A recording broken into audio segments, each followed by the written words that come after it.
नमस्कार किसान भाइयों, स्वागत है आपका हमारे पहले मिनी ब्लॉग में। इस चैनल के माध्यम से हम डेयरी से रिलेटेड जो हमें जानकारी है वो अपने बड़े या छोटे भाइयों को दिया करेंगे। जितनी जानकारी हमें है हम चाहते हैं कि वो किसानों के हित में जाए।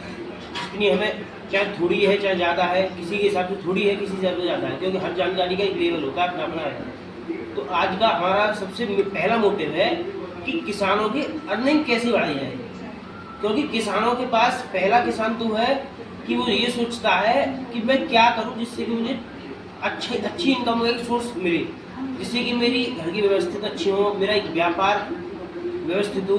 लेकिन आज डेट में ये हो रखा है चारों तरफ कि ये करो ये करो ये करो, लेकिन किसान को समझ नहीं आ रहा कि करे क्या। सबसे बड़ी बात तो है किसान को ये पता होना चाहिए कि हमें करना क्या है। इसी वजह से मैंने अपना पहला ब्लॉग डाला है डेयरी फार्मिंग से रिलेटेड। तो इसमें सबसे पहली बात करेंगे हम कि हम किस ब्रीड का चयन करें जिससे कि हमें सफलता की कुंजी मिले, यानी अगर हम उसी ब्रीड पर काम करें तो सफलता मिले। तो डेयरी फार्मिंग मेरी तरफ से जैसे मेरी मेंटलिटी है, सोच है मेरी, उस तरह से हम सोचते हैं। डेयरी फार्मिंग दो तरीके से होती है। एक डेयरी फार्मिंग वो डेयरी फार्मिंग होती है जिससे आप केवल अपने घर की व्यवस्था बनाना चाहते हो, जिससे कि आपका जो जीवन यापन है वो सुचारू रूप से चलता है। और दूसरी डेयरी फार्मिंग है आपको एज अ बिजनेस, यानी उसको स्केल करना है कि आपकी और पीढ़ियां आए तो वो डेयरी फार्मिंग ही करें। सबसे पहली बात तो ये है कि आप पहले सोचें कि आपको करना क्या है। एक ऐसी डेयरी फार्मिंग करनी है जिससे कि आपकी परिवार की व्यवस्थित चीजें हों, या फिर एक ऐसी डेयरी फार्मिंग करनी है जिससे कि आपकी आने वाली पीढ़ी यानी उसी कार्य को करे जो उसको आप कर रहे हो। एक इतने बड़े स्केल पर ले जाएं आप उस कार्य को, जिससे कि यानी आपके आने वाली पीढ़ी को मेहनत ना करनी पड़े कि आप जहाँ खड़े हो आज आगे वो भी वहीं खड़े हो। सबसे पहली बात तो ये है। तो किसान भाइयों, इसमें दो बातें हैं। एक ब्रीड होती है लोकल की।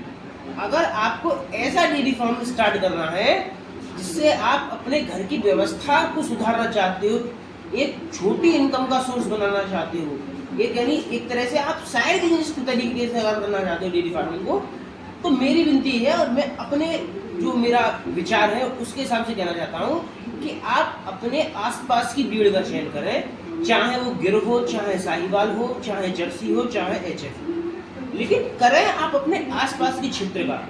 10-20 किलोमीटर के एरिया से आप लोकल में से गाय परचेज करें, उसका दूध सेल करें, ज़्यादा मेहनत ना करें। अगर आपको एक ऐसा व्यापार खड़ा करना है जिससे आपके अपने परिवार का खर्च चला है, क्योंकि उसमें आपका मेंटेनेंस भी कम लगेगा, आपकी कॉस्टिंग भी कम लगेगी, ट्रांसपोर्ट चार्ज नहीं लगेगा, और आपका जो जानवर है वो पहले से ही सेट हुआ है आपके वातावरण। क्योंकि ये भारत है, यहाँ हर 50 किलोमीटर पर जवान बदलती है और मौसम बदलता है, ये भारत है। तो आप सबसे पहले तो अपना माइंड सेट करें कि आपको करना क्या है।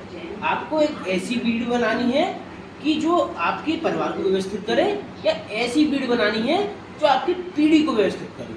तो आज हम केवल उसी विषय पर बात करेंगे कि हम एक ऐसा डेयरी फार्म सेट करें जिससे कि हमारे घर की व्यवस्थित चीज़ें हों, और एक ऐसा डेयरी फार्म सेट करें जिससे कि हमारी आने वाली पीढ़ी भी सेट करो। तो क्रॉस ब्रीड में सबसे बड़ा फायदा ये है कि अगर आप ट्रांसपोर्ट नहीं करोगे, पहली बात उसको अपने लोकल में से परचेज करोगे तो आपको 10-20 किलोमीटर में से आराम से मिल जाएगी, सस्ती मिलेगी, आपके वातावरण में सेट मिलेगी।